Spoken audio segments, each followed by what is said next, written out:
Hello students, myself Shivam Bhardwaj और बेटा आप देख रहे हैं हमारा YouTube channel learning hub India का स्कूल। आज हम आपके सामने लेके आ रहे हैं 10th क्लास का बायो का चैप्टर नंबर 6 बेटा लाइफ प्रोसेस। अगर हम एग्ज़ाम के इतिहास से देखें तो बेटा ये चैप्टर बहुत ज़्यादा इंपॉर्टेंट है, काफ़ी क्वेश्चंस इससे आपसे पूछे जा सकते हैं। तो अब बढ़ते हैं चैप्टर की तरफ। तो बेटा देखिए life process, what do you mean by life process. Life process है क्या?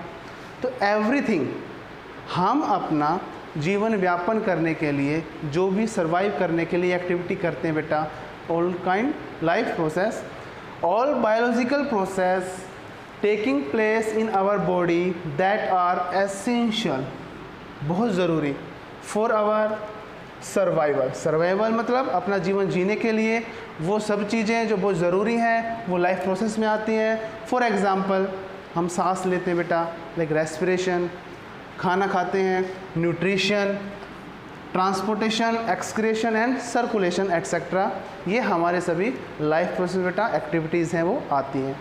अब हम आप सबको समझाएंगे nutrition. What do you mean by nutrition.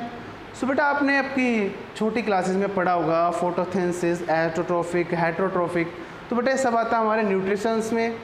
Mode of food take, यानी कि जब हम अपना खाना खाते हैं तो वही mode of food take first of all called nutrition, and nutrition divided in two parts, autotrophic and heterotrophic. First autotrophic, after that heterotrophic. अब बात आती है बेटा कि एस्टोट्रोफिक क्या होता है। जो प्लांट्स अपना खाना खुद बनाते हैं, यानी कि सेल्फ फूड सिंथेसिंग, अपना खाना खुद बनाएं, ये किसी पर डिपेंड नहीं रहते हैं। और हेटेरोट्रोफिक जो दूसरों पर डिपेंड रहते हैं, depend on others for food, like human beings. हम सभी बेटा क्या हैं, हम सभी हैं हेटेरोट्रोफिक, एंड जो प्लांट्स अपना खाना खुद बनाते हैं वो बेटा एटोट्रोफिक। अब देखिए एटोट्रोफिक में क्या आता है, all green plants. All green plants come in category in autotrophic. So green plants क्या एक्टिविटी करते हैं, कैसे खाना बनाते हैं, वो देखिए बेटा। The process in which green plant convert simple inorganic chemicals. तो what do you mean by inorganic compound या केमिकल्स बेटा, ये आप अपने चैप्टर नंबर 4 में पढ़ेंगे। अगर मैं यहाँ पे आपको डीपली समझाऊंगा तो आप यहाँ पे बेटा कंफ्यूज हो जाओगे। तो चैप्टर नंबर 4 में आप देखोगे तो इनऑर्गेनिक एंड ऑर्गेनिक कॉम्प्लेक्स, वहाँ पे आपको ये टॉपिक क्लियर अच्छे से हो जाएगा। अभी बेसिकली हमें यहाँ समझने की ज़रूरत है कि प्रोसेस, एक प्रोसेस जहाँ पे green plant simple inorganic chemicals को, क्या होते हैं inorganic chemicals, like H2O, CO2, इनको कॉम्प्लेक्स ऑर्गेनिक फूड में कन्वर्ट करते हैं। अब कन्वर्ट तो ऐसा हो नहीं सकता, कोई तो हेल्प करेगा बेटा। तो किसकी प्रेजेंस में, सनलाइट एंड क्लोरोफिल। अब क्लोरोफिल की यहाँ एक नई टर्म और आ जाती है। तो बेटा जो ग्रीन प्लांट्स हमारे ग्रीन दिखते हैं उसमें होता है ग्रीन पिगमेंट, और ये ग्रीन पिगमेंट क्या होता है, क्लोरोफिल। ये हमारा क्लोरोफिल होता है बेटा जो उसको ग्रीन करता है। तो दोबारा समझिए, वो प्रोसेस जिसमें सिंपल इनऑर्गेनिक केमिकल्स को ब्रेक डाउन किया जाता है कॉम्प्लेक्स ऑर्गेनिक फूड में, किसकी प्रेजेंस में बेटा, सनलाइट एंड क्लोरोफिल।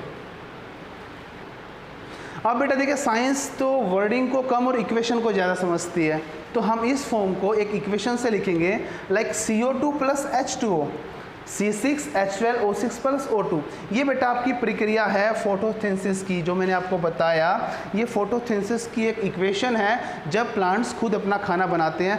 तो बेटा ये कौन से हैं, मैंने भी बताया था आपको, इनऑर्गेनिक केमिकल्स। ये कौन से हैं, इनऑर्गेनिक केमिकल्स। और किसकी प्रेजेंस में, देखो बेटा यहाँ पे आएगा आपका सनलाइट एंड यहाँ पे आएगा क्लोरोफिल। सनलाइट एंड क्लोरोफिल की प्रेजेंस में हमारे जो ये कन्वर्ट होते हैं किसमें, complex organic food. Complex organic food बेटा, ठीक है। यहाँ पे कार्बोहाइड्रेट, ग्लूकोज ये आपका है, एंड प्लस O2 यानी कि ऑक्सीजन जो हमें रेस्पिरेशन के लिए बहुत ज़रूरी है। तो बेटा ये पढ़ा हमने हमारा न्यूट्रिशन का फर्स्ट पार्ट एटोट्रोफिक। अब चलते बेटा इसके सेकंड पार्ट की तरफ। हाँ तो बेटा अब बात करते हैं हम सेकंड टाइप की, जो कि हमारा था बेटा एटोट्रोफिक, यानी कि जहाँ हम खाना अपना दूसरे से, यानी कि हम डिपेंड हैं दूसरे पर, यानी कि प्लांट्स आपको बताया फर्स्ट पार्ट में अपना खाना खुद बनाते हैं by the process of photosynthesis, लेकिन ह्यूमन बींग्स बेटा खाने के लिए क्या है, डिपेंड ऑन अदर्स। अब अदर्स कौन हो सकते हैं, यानी कि बेटा अदर्स में हम प्लांट्स पे भी डिपेंड हैं, ठीक है, हम खाना खुद नहीं बनाते हैं। और दूसरा बेटा ये जब हम खाना खाते हैं तो हमारे अंदर इसमें न्यूट्रिशन होता क्या है, कैसे होता है, कौन सा प्रोसेस है। तो बेटा देखिए सबसे पहले डाइजेशन है आपका। डाइजेशन में क्या होता है, जो आपके न्यूट्रिएंट्स हैं, जो खाना खाने में आपके न्यूट्रिएंट्स मिलते हैं, वो कैसे ब्रेक डाउन होके आपको एनर्जी प्रोवाइड करते हैं और आपकी बॉडी पूरे दिन कैसे एनर्जी लेवल बनाए रखती है, मेंटेन करके रखती है। तो सबसे पहले बेटा डाइजेशन होता है सिंप्लीफिकेशन ऑफ न्यूट्रिशंस, न्यूट्रिशन को ब्रेक डाउन करना। और आपके मेनली बेटा आपके चैप्टर में 3 न्यूट्रिशंस हैं। फर्स्ट ऑफ ऑल कार्बोहाइड्रेट, जो कि आपका ग्लूकोज में आपका ब्रेक डाउन होगा, protein, amino acid and fat आपका बेटा फैटी एसिड एंड जाइलोसोल में आपका ब्रेक डाउन होगा। डाइजेशन बेटा जैसे ही आप पहला निवाला मुंह में लेते हैं खाने का, वहीं से स्टार्ट है। ये नहीं कि आपके पेट में जाकर डाइजेशन स्टार्ट होगा, नो, आप जैसे ही मुंह में खाना डालते हैं डाइजेशन स्टार्ट। तो फर्स्ट ऑफ ऑल देखते बेटा माउथ। तो बेटा हमारे माउथ के अंदर देखिए हमने जैसे ही खाना डाला तो एक बकल कैविटी होती है बेटा, जो अपना काम करना स्टार्ट कर देती है। अब खाना खाते हैं तो हमारे खाने को स्मूथ बनाने के लिए आपके माउथ के अंदर एक एंजाइम रिलीज होता है, वो बेटा सलाइवरा ग्लैंड से सलाइवा रिलीज होता है, जो सलाइवरा एंजाइम है, जो कि आपके कार्बोहाइड्रेट को ग्लूकोज में वही ब्रेक डाउन कर देता है। जैसे ही आपने खाना खाया सलाइवरा ग्लैंड से सलाइवा रिलीज हुआ, after that carbohydrate break down किस में बेटा, ग्लूकोज में ब्रेक डाउन हो चुका, यानी कि आपका फर्स्ट स्टेप कंप्लीट, आपका फर्स्ट स्टेप बेटा डाइजेशन का आपके माउथ में ही कंप्लीट। अब खाने को बेटा क्या होता है, छोटे छोटे पार्ट्स में डिवाइड करते हैं। ये काम कौन करता है, हमारे टीथ होते हैं बेटा 4 टाइप्स के, प्रीमोलर, मोलर, इंसेस्टर्स, ये टाइप्स के होते हैं आपके दांत, जो कि खाने को चीरना, फाड़ना, चबाना, और फिर क्या करते हैं, सलाइवरा ग्लैंड से सलाइवा रिलीज होता है, उसको और स्मूथ बनाते हैं। और हमारा जो फूड पाइप है, सेकंड बेटा ऑस्फोगस, हमारा जो फूड पाइप है वो खाने को नीचे लेके जाता है। अब हमारे अंदर कोई मोटर तो है नहीं कि ऊपर से नीचे ऐसे चला जाएगा। आप जब खाना खाते हो तो बेटा एकदम से यहाँ पे आपने रियलाइज़ किया होगा कि वो सटकते हैं जब हम खाने को, तो नीचे जाता है एक राउंड एंड राउंड बेटा, आपको यहाँ पे ऐसे एक स्ट्रक्चर आपकी बॉडी में दिया हुआ है, इसको क्या कहते हैं, तो बेटा फूड पास्ड अहेड बाय पेस्टलाइसिस, यानी कि खाना क्या होता है, यहाँ से खाना है तो यहाँ से ये क्लोज हो जाती है, फिर यहाँ से ओपन, फिर यहाँ से क्लोज, यहाँ से ओपन, तो इस प्रोसेस से वो खाना नीचे जाता है, एकदम से यहाँ नहीं आता, टपकता नहीं है बेटा, तो इस प्रोसेस से हमारा खाना नीचे जाता है। अब बात आती है स्टमक, खाना हमारे स्टमक में पहुँचा बेटा, तो स्टमक में हमारा होता है गैस्ट्रिक ग्लैंड्स। गैस्ट्रिक ग्लैंड्स होते हैं स्टमक के अंदर, जो आपके गैस्ट्रिक जूस को रिलीज करते हो। 3 टाइप्स बेटा, 3 टाइप्स होते हैं हमारे जूसेस के, HCl, म्यूकस एंड पेप्सिन। अब HCl, म्यूकस, पेप्सिन एक ही जगह 3 रहते हैं, तो बेटा संभावना है कि कुछ ना कुछ तो होता ही होगा वहाँ पे। तो बेटा HCl जो है वो HCl क्या काम करता है, जो हम खाना खाते हैं उसकी फॉर्म को चेंज कर देता है। अब चेंज क्यों करता है, ये जो पेप्सिन है बेटा ये बड़े नखरे वाला है, ये कह रहा है मैं खाने को, इसका काम क्या होता है, खाने को, प्रोटीन को अमीनो एसिड में चेंज करना, बट ये कह रहा है मैं अपना काम तब करूँगा जब मुझे जो खाना मिलेगा वो एसिड फॉर्म में मिलेगा, ये मेरी शर्त है। अब उसकी शर्त को पूरे करने के लिए HCl को यहाँ लाया गया। HCl कह रहा है कोई नहीं, अच्छा ठीक है, आपकी इस शर्त को मैं पूरा करूँगा, मैं आपको खाना किस फॉर्म में दूंगा, एसिडिक फॉर्म में दूंगा। लेकिन एक और दिक्कत आती है, HCl आपको पता है कैसा एक एसिड है, डेंजरस एसिड बेटा, अगर आप अपने फेस पे या कहीं पे भी उसको डाल लोगे तो वहीं से आपको डैमेज कर सकता है। तो एक प्रॉब्लम और आई, अगर HCl हमारे पेट में होगा तो हमारा पेट तो पूरा जल जाएगा।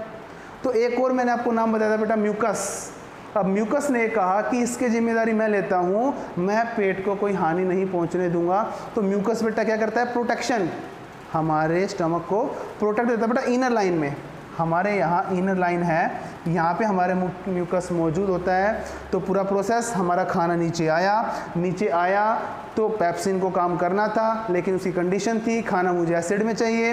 तो HCl हमारा जो था उसने इस कंडीशन को कंप्लीट किया, और HCl से हमारी बॉडी पे इफेक्ट ना पड़े वो काम बेटा म्यूकस ने किया। तो यहाँ तक देखिए हमारा कार्बोहाइड्रेट कंप्लीट, हमारा बेटा प्रोटीन अमीनो एसिड में हो चुका है कन्वर्ट। लेकिन यहाँ पे कंप्लीट प्रोटीन नहीं हुआ बेटा, प्रोटीन का कुछ हिस्सा यहाँ पे ब्रेक डाउन हो गया। अब बात करते हैं बेटा, अब बात करते हैं लीवर की और पैनक्रियाज की बेटा। क्लियर बात यहाँ पे आएगी बेटा। तो बेटा मैं आपको बता रहा था कि लीवर हमारे बेटा दो एंजाइम्स को और रिलीज करता है, bile juice and bile salt. ये मैं आपको थोड़ा यहाँ पे पोज कर रहा हूँ बेटा, ये अभी मैं यहाँ पे ड्रॉप कर रहा हूँ टॉपिक। हम पढ़ेंगे इससे पहले पैनक्रियाज, जो कि दो एंजाइम ये भी रिलीज करता है, ट्रिप्सिन एंड लिपेज। अब माइंड में क्वेश्चन तो आएगा ये सर ने क्यों नहीं कराया, तो पहले ये करेंगे, आफ्टर दैट ये, इनका एक रिलेशन है बेटा। सुनिए क्या, अब ट्रिप्सिन देखो नाम से कुछ पेप्सिन और ट्रिप्सिन कुछ भाई भाई से लग रहे हैं। हाँ बेटा बिल्कुल सही कह रहे हो। अब पेप्सिन ने यहाँ कहा था कि मुझे खाना चाहिए है एसिड फॉर्म में, तो बेटा यहाँ भी ट्रिप्सिन का सेम काम है, ये भी प्रोटीन को अमीनो एसिड में ब्रेक डाउन करेगा। लेकिन इसका मैटर कुछ अलग है। भाई क्या मैटर अलग है? अब मैटर ये है, ये कह रहा है कि मुझे खाना अब चाहिए है बेस फॉर्म में, मैं एसिड को नहीं करूँगा, मैं खाने को बेस फॉर्म में करूँगा। बढ़िया बात है। अब पेप्सिन को चाहिए था एसिड में और ट्रिप्सिन को चाहिए बेस में, चलो कोई नहीं। अब इसकी भी हेल्प करने के लिए बेटा, इसके लिए भी हेल्प करने के लिए बाइल जूस वर्क करता है कि चलिए मैं आपको आपका जो कंडीशन है वो पूरी करके दूंगा, और जो ऊपर से खाना आ रहा है, फूड आ रहा है, मैं उसको बेस फॉर्म में कन्वर्ट करूंगा। तो बेटा बाइल जूस का काम आपको समझ आया, वर्क क्या है। ट्रिप्सिन को फूड प्रोवाइड करता है इन बेसिक फॉर्म से हटाकर, सॉरी बेस फॉर्म में करता है बेटा, एसिड फॉर्म में हटाकर। After that lipase. तो बेटा अब तक हमारे कार्बोहाइड्रेट, प्रोटीन और फैट, कार्बोहाइड्रेट प्रोटीन आपके डाइजेस्ट हो चुके हैं, अब बचा फैट। अब बेटा एक काम करता है लिपेज क्या करता है, फैट को फैटी एसिड में ब्रेक डाउन कर देता है, लेकिन डिमांड बहुत है। अब लिपेज कह रहा है कि ये तो फैट आप इतने बड़े बड़े दे रहे हो, अब इतना काम मैं थोड़ी करूँगा, मैं सिर्फ फैट को फैटी एसिड में कन्वर्ट कर सकता हूँ, लेकिन इतने बड़े बड़े फैट को नहीं कर सकता मैं। फिर काम आया बेटा बाइल सोल्ट फिर से आया, बाइल जूस यहाँ था, आया बाइल सोल्ट। इसने कहा चलिए ये काम भी मैं करूँगा आपके लिए पूरा, और इसने बड़े बड़े मॉलिक्यूल्स को छोटे छोटे मॉलिक्यूल्स में डिवाइड करके लिपेज को दे दिए कि अब आप अपना काम कीजिए। तो बेटा यहाँ तक ये प्रोसेस हुआ कि आपके ज़्यादातर जो भी कार्बोहाइड्रेट है ग्लूकोज में, फिर आपका प्रोटीन है अमीनो एसिड में, फैटी एसिड में बेटा वो जा चुके हैं। अब बात आती है बेटा हमारी स्मॉल इंटेस्टाइन की। इसका काम क्या होता है बेटा, जितना भी डाइजेशन हुआ है उसमें से एनर्जी को एब्जॉर्ब करना, ताकि आपका जो शरीर है, आपकी जो बॉडी है वो फुल प्रोग्रेस पूरा दिन आपको दिखाते रहे, एनर्जी लेवल बना रहे। अब बेटा इसके अंदर होती है विलीज का ये स्ट्रक्चर होता है, लेकिन हमारी बॉडी में विलीज ऐसी होती है बेटा, इस टाइप में। क्यों होती है? विलीज तो ऐसी भी हो सकती थी, क्या दिक्कत थी? कोई एब्जॉर्ब करना था ना, यह एब्जॉर्ब हो जाता। प्रॉब्लम क्या थी? लेकिन बेटा प्रॉब्लम ये थी कि हमें क्या करना है, विलीज एब्जॉर्प्शन मैक्सिमम, कि कुछ भी ऐसा ना बचे जो वेस्ट चला जाए, जितने भी जरूरी कंपोनेंट्स हैं वो सभी को एब्जॉर्ब कर लिया जाए। तो अगर ऐसी विलीज होती तो एब्जॉर्प्शन सिर्फ यहाँ होता, सिर्फ इतना। लेकिन यहाँ पे देखिए बेटा इनको कितना पार्ट मिलता है एब्जॉर्प्शन के लिए, यहाँ हो गया, फिर इस साइड हो गया। तो मैक्सिमम एब्जॉर्वेशन के लिए विली हमारी जिगजैग लाइन से होती है बेटा, स्ट्रेट लाइन से नहीं होती है। अब बात आती है बेटा लार्ज इंटेस्टाइन। यहाँ भी वही सेम, यहाँ पे मोर एब्जॉर्वेशन बाय द विलीज। अगर बाई चांस स्मॉल इंटेस्टाइन से कुछ पार्ट ऐसा रह गया जो आपकी बॉडी में यूज़ हो सकता है, वो जाके लार्ज इंटेस्टाइन में और एब्जॉर्वेशन हो जाता है। आफ्टर दैट बेटा एक आता है ये आपने सुना होगा कि कई बार बीमारी चल रही है अपेंडिक्स वगैरह की, ये वर्ड। तो बेटा ये आजकल इसका कोई मायने नहीं है। इसका एक खास ऑर्गन्स है, इसको हम वेजिटेरियन ऑर्गन कहते हैं, यानी कि इसका काम पहले था, है हमारी बॉडी में अभी भी ये ऑर्गन, लेकिन इसका वर्क कितना खास नहीं है। अब पहले क्या वर्क था, हमारे बड़े बूढ़े जो हमारे आदि मानव थे वो ऐसे ही कच्चा खाना खा लेते थे भाई, उनको भूनना वगैरह कुछ आता नहीं था, वो कच्चा खाना खा लेते थे और ये बेटा पचाने में मदद करता था उनका, ठीक है, डाइजेशन करने में मदद करता था, वो ठीक चलता था।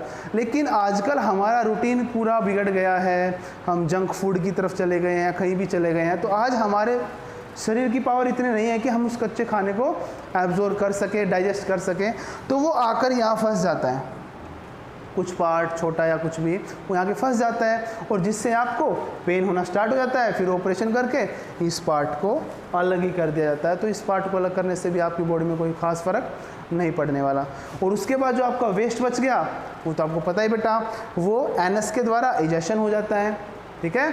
ये बेटा आपका टॉपिक था जिसमें आपको न्यूट्रिशन के बारे में मैंने आपको बताया। हाँ तो बेटा ये टॉपिक मैंने आपको कंप्लीट कराया। आई होप कि आप लोगों को अच्छे समझ आ गया होगा। और इसको देखने के बाद चैनल को लाइक करें, सब्सक्राइब करें और बेटा शेयर करना बिल्कुल भी ना भूलें। Thank you for watching.